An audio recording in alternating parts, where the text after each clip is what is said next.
Good morning and welcome to Teal House Farm. It is 6:15, not that early. Been up for just a little bit, but I thought I'd just give you a little view of what our mornings look like around here on a kind of large family, small homestead lifestyle. I've had a couple people ask, just kind of curious how we do our mornings, so I thought I'd give you a look. So I try to get up before everyone else in the morning. The first thing I do is check my list. I want to see what I need to get done today, just to kind of get an idea of how to organize the rest of my day so I don't feel like I'm behind by the time the girls get up. I already have a plan. So just a couple things today. Annie's been working on learning how to write her name in therapy, so we try to practice every day at home. I have some garden work to do. I need to call the pharmacy and get Annie's medication refilled. Those are really simple. This will by far take the longest just because the girls are going to want to help. So highly recommend, if you have a larger family, keeping a daily planner to help keep things organized about when to get things done, because it's just the days feel like they take forever a lot of days with a lot of little kids, but the time also goes really fast, and then you get to the end of the day and you feel like you haven't done anything productive and there's so much to do. So next thing up, I'm just gonna get started on some real early chores, and I'm going to get breakfast started so that everything is going by the time the girls and Sam get up, so I'm not behind. For breakfast, we almost always have eggs because we always have tons of eggs. We actually started a new flock of chickens and ducks this year because after our Great Pyrenees got really old and passed away last year, some sort of coyote or something came and destroyed our chicken flock, which was really unfortunate. But typically here we have tons of eggs. We'll have tons of eggs soon.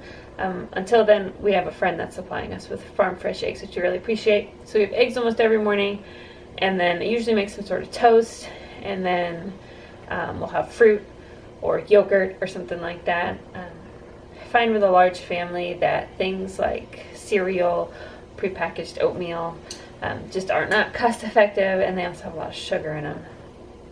However, today we're going the sugar route because I took the kids to the grocery store with me the other day, and they begged for French toast sticks, which they love. So we're going to make those for breakfast this morning, plus some scrambled eggs, and I have a bunch of frozen fruit in the freezer that I'm going to use up, so we'll take that out as well.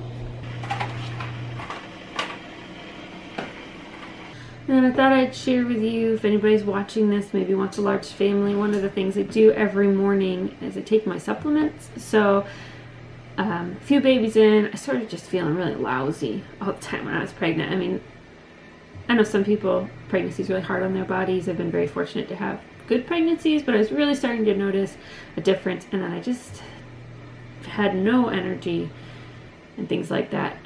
So I went and saw a maternal fetal specialist who works a lot with the Amish, and he recommended taking several different vitamins and supplements, and I've done that now through all of the remainder of my pregnancies, and it's helped my energy levels so much. It's helped my recovery post-pregnancy so much. And so I'll just show you what I take. Again, I'm not a doctor, so don't take this as medical advice, but these are really good things to ask your midwife or your OB about, especially if you've had a lot of children and you've been breastfeeding and pregnant on and off every couple of years. It just takes a lot from your body. I feel a little bit like an old person with my pill sorter, but so I take 400 magnesium twice a day. I take a D3, which is 1,000, I believe, a fish oil supplement, and try to get the burpless ones. You'll be tasting it all day. I do also take a baby aspirin because my advancing age, it's recommended for placental health. For the second, you take it during the second trimester. and then you stop taking it because aspirin can be related to bleeding problems, which you don't want. So just take it for a little bit to help encourage that placenta. I also take an iron supplement as well. And he also highly recommended taking calcium. But at this point in my pregnancy, I'm big enough that I have heartburn quite frequently, and he said that taking a couple times a day covers that calcium requirement. So I don't take extra calcium. Earlier in my pregnancy, I do take a calcium supplement, but getting closer to the end here, heartburn just does me in at night, so two times a day covers my calcium requirement. Then on top of these supplements, I do take a really good quality prenatal vitamin. This is a vegan-based prenatal. The only downside I'd say is you have to take 3 pills a day to get your recommended value. So I try to take 2 with lunch and 1 with dinner. I just cannot swallow that many pills at breakfast. It's too hard on my gag reflex. So I try to take 2 with lunch and take 1 with dinner to cover that. But this is prenatal. I highly recommend it. I feel like with them sourcing the vitamins from fruits and vegetables when possible, it makes them more easily absorbable for your body, so you can actually use the vitamins that you're taking. And another handy dandy tip, Annie has to take a couple things in the morning for all of her medical needs, and some of them do not come in liquid form. And she's been taking them since she was really little, and so a friend told me that if you put a pill in the yogurt, kids will swallow it right down, and that has proven to be true. So she takes this. This is actually, we have to split them up too because the dosage doesn't come in little kid size either, but that's something her doctor prescribed for her, and it's been helping a lot with the side effects of that medication. But she can't swallow the pill, so we hide it in the yogurt, and she swallows the yogurt spoon whole. Goes right down, no problems. So she's been doing that since she was about 2. So if you have little guys that ever need to take a pill, highly recommend that method.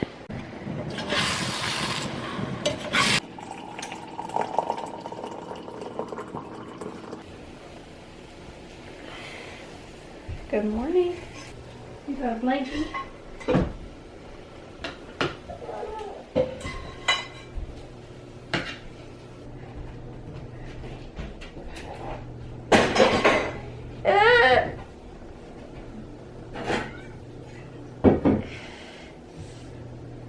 We have a Tooties and we have a Daddy. Ready for breakfast. Are you tired? No? What are your plans for today? Go feed horses and then mow our house. Goobers. Goobs. Goobs. What are you doing? You want some breakfast? Yeah. Put a pile on it. Over here. Your hands are cold. Cheese. Say hi. Baby, do caboose the baby. Mom, can you Say hi. What's the baby? Can you play a game with me? Later. We gotta get dressed, do our chores though. So we finished breakfast. We snuggled everybody and drank some coffee. Yep. So last part of our morning is we do chores. So Sam always has outside chores. Annie takes a helper with him, and then the rest of the girls and I finish the inside chores. And then once that's all done, the day is ready to start with the homeschooling and all that. Dun, dun, dun. Extra school. No!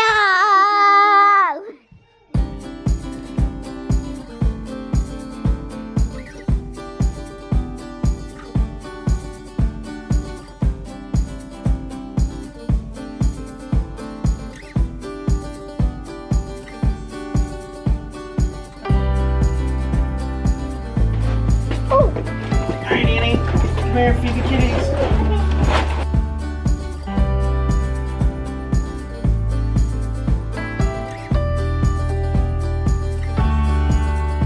And then we have to go get the ducks. Yeah, we'll go check on the little. We'll go check on the little kitties. Just try the little chickies.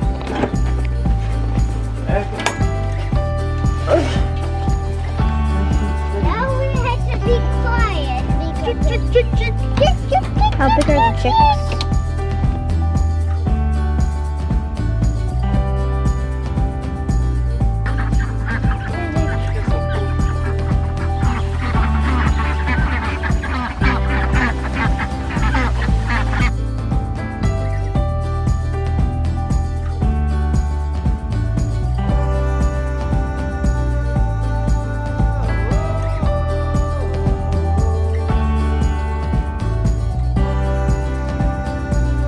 Well, thanks for watching.